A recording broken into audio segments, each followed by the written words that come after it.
Seja bem-vindo ao canal Análise de Dados. Eu sou Hugo Hoffman, professor epidemiologista e pesquisador. Na nossa aula de hoje, nós vamos conversar um pouquinho sobre os tipos de variáveis. Esse assunto é muito importante porque, na hora de uma análise de dados, você precisa conhecer e identificar a natureza das variáveis que você está avaliando, porque esse conhecimento vai te ajudar, vai te direcionar na escolha do teste adequado. Bom, para isso, então, nós precisamos conhecer alguns detalhes importantes. Primeiro, temos que lembrar, conhecer o conceito de epidemiologia. Epidemiologia, segundo essa referência, é o estudo da distribuição e dos determinantes de estados relacionados com a saúde ou eventos em população específicas e aplicação desse estudo para o controle de problemas de saúde.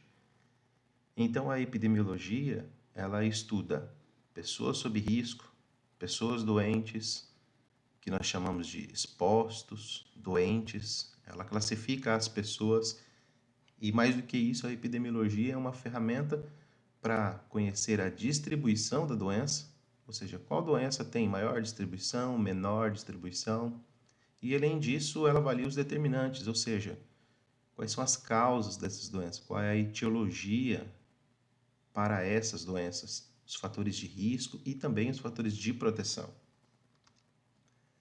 Essa distribuição do número de casos de uma doença que a epidemiologia avalia, essa distribuição pode ocorrer tanto no espaço, você está vendo aqui essa imagem à esquerda, isso aqui é uma distribuição espacial para um estudo que eu fiz e apresentei no Congresso Brasileiro de Saúde Coletiva há alguns anos atrás, que era a espacialização da taxa de óbitos. Isso aqui foi aqui a taxa de mortalidade por lesões autoprovocadas intencionalmente no Brasil na época. Então, você pode observar que alguns estados do Brasil, né, apresentavam maiores taxas e eles ficam mais escuros do que outros estados que apresentavam taxas menores e eles ficam mais claros. Isso é uma distribuição no espaço. Essa forma de mapa é bastante útil visualmente, né, agradável.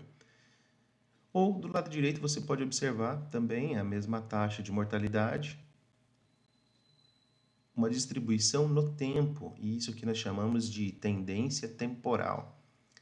Nós faremos um outro tutorial em um outro momento, onde vamos aprender a usar o Excel para criar esses gráficos aqui, tanto da esquerda quanto da direita, ok? Mas esse gráfico da direita, essa distribuição no tempo é muito útil, porque nós podemos observar se tem uma tendência crescente de estabilização ou de redução. No caso aqui, desde 1996 até 2015, que são os dados que eu também utilizei para elaborar essa imagem à esquerda, nós observamos uma tendência crescente, ok? Do aumento da taxa de mortalidade por suicídio. A epidemiologia tem objetivos e os outros são objetivos importantes. O primeiro deles é identificar a causa da doença e os fatores de risco. Existe diferença entre causa e risco, e a gente vai abordar esse assunto em uma outra aula. Determinar a extensão da doença encontrada na comunidade, então o quanto a comunidade é afetada por aquilo. Estudar a história natural da doença, avaliar medidas preventivas e terapêuticas e também proporcionar bases para o desenvolvimento de políticas públicas. Veja que a epidemiologia é tanto uma disciplina quanto uma ferramenta. Mas vamos lá, o que é variável? Variável é uma característica de interesse que ela pode ser medida em cada elemento da amostra, em cada pessoa, em cada indivíduo. Como o nome diz, seus valores variam de elemento para elemento. E os dados são informações obtidas quando se mede uma variável. Ok? Para que fique claro, então, aqui a gente tem um exemplo de um mini banco de dados. E você tem, então, 4 variáveis aqui. Você tem a variável paciente, idade, sexo e grupo. Só que dessas 4 variáveis, essa primeira variável a gente não utiliza na análise de dados.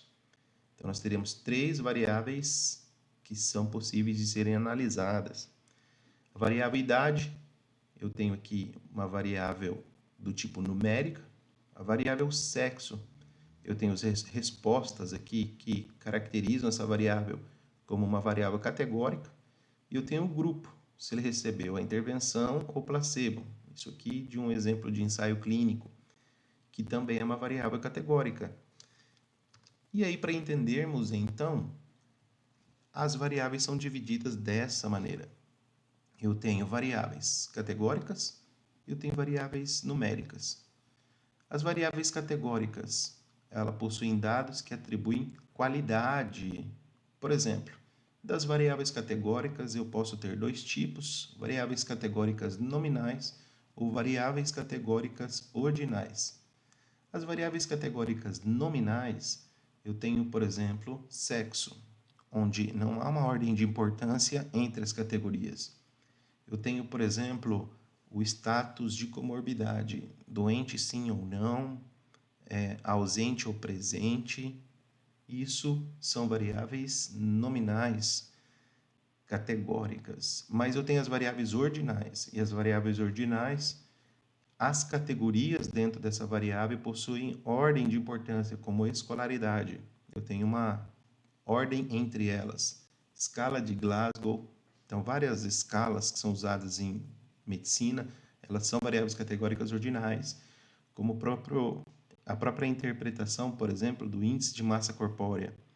Então, todas as escalas, por exemplo, que também avaliam leve, moderado e grave, são escalas que são variáveis categóricas ordinais. E as variáveis categóricas numéricas, elas possuem dados que atribuem quantidade. E são dois tipos: variáveis numéricas contínuas, tem o peso, pressão sanguínea. E por que ela é chamada de contínua? Porque ela tem um decimal. Então, qualquer número que tenha vírgula alguma casa depois, nós chamamos de variáveis contínuas. E as variáveis discretas são aqueles números inteiros: quantidade de filhos, quantidade de cirurgias, dias de internação, ok? Esses são os tipos de variáveis. Variáveis nominais é aquela cujos dados se enquadram em categorias que não podem ser colocadas em ordem numérica. A ordenação das categorias é completamente arbitrária. Essas variáveis nominais podem ser dicotômicas ou binárias, como eu falei para vocês agora há pouco: sexo, masculino, feminino, doente, sim ou não.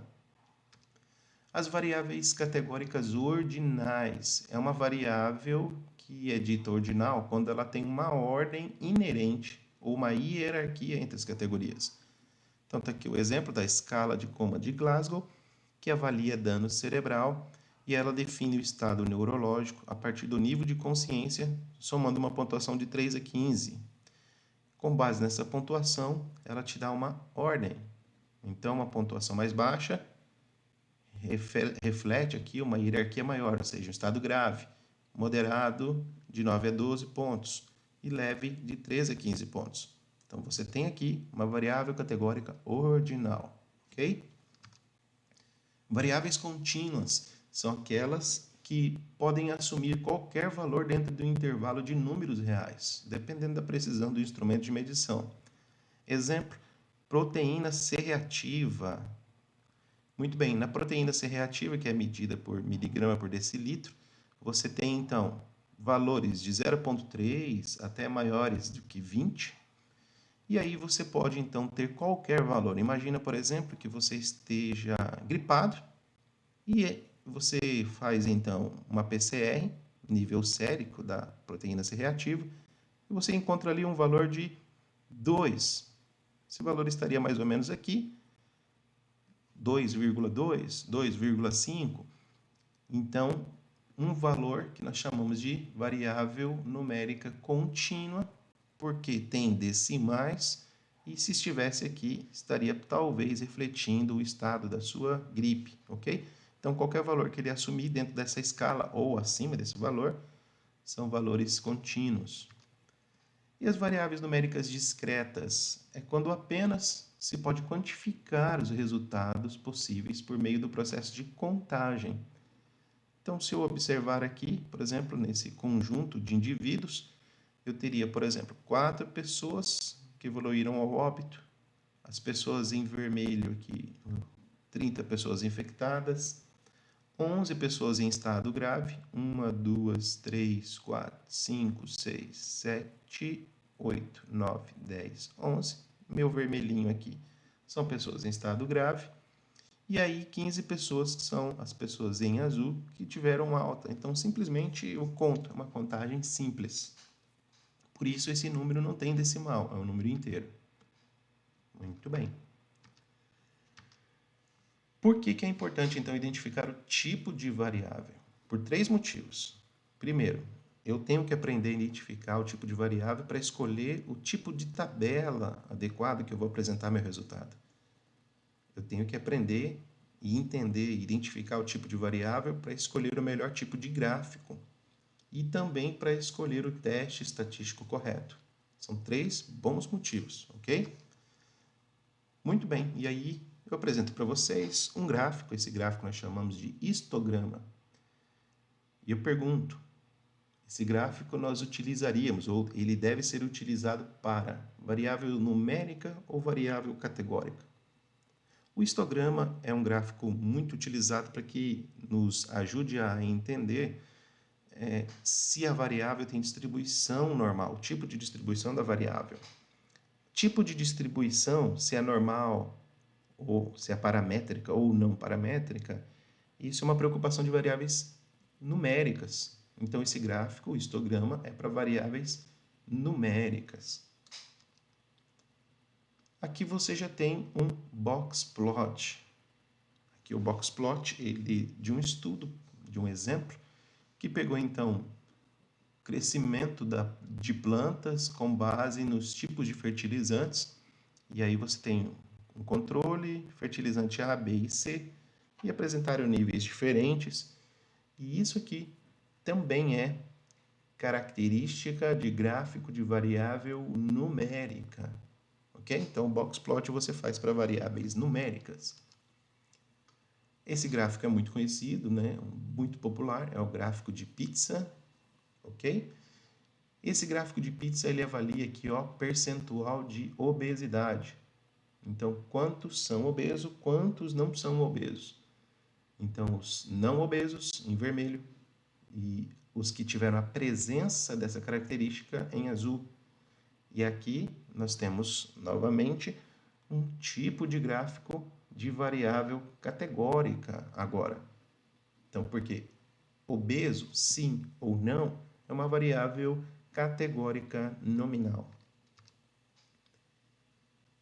Veja só esse outro exemplo, eu tenho aqui contagem de carros na Califórnia. Então, eu tenho 0 carros, 1, 2, 3, 4 ou mais. E eu tenho aqui, então, um gráfico de variável numérica discreta. Bom, dá uma olhadinha, então, nesse artigo aqui, prevalência de comportamento de risco para transtornos alimentares e uso de dieta low carb em estudantes universitários. Pesquisa recente, 2019, publicada no Jornal Brasileiro de Psiquiatria. Veja só, então, os objetivos do estudo foi identificar a presença de compulsão alimentar, associada ou não a práticas compensatórias em praticantes de dieta low carb. Aí eu apresento para vocês essa primeira tabela, um recorte da tabela do artigo. E essa tabela é uma tabela de variável numérica ou variável categórica? Bom, eu tenho aqui já o primeiro indicativo, ó, média e desvio padrão. Logo, eu não calculo média de variável categórica, eu só calculo média de variável numérica. Então, essa é uma tabela de variável numérica. E ela comparou o IMC de quem fez low carb e do controle. E comparou o peso também. Mas eu tenho uma outra tabela nesse estudo, e essa tabela, então, apresenta o IMC já como variável categórica ordinal. Observe, baixo peso, eutrofia, sobrepeso, obesidade grau 1, e eu tenho os percentuais. Então, uma tabela de variável categórica ordinal. Bom, era isso que nós tínhamos para conversar hoje. Agradeço a sua presença. Deixe aí um joinha para o nosso vídeo, para nos apoiar o trabalho aqui. Obrigado, um grande abraço, até a próxima.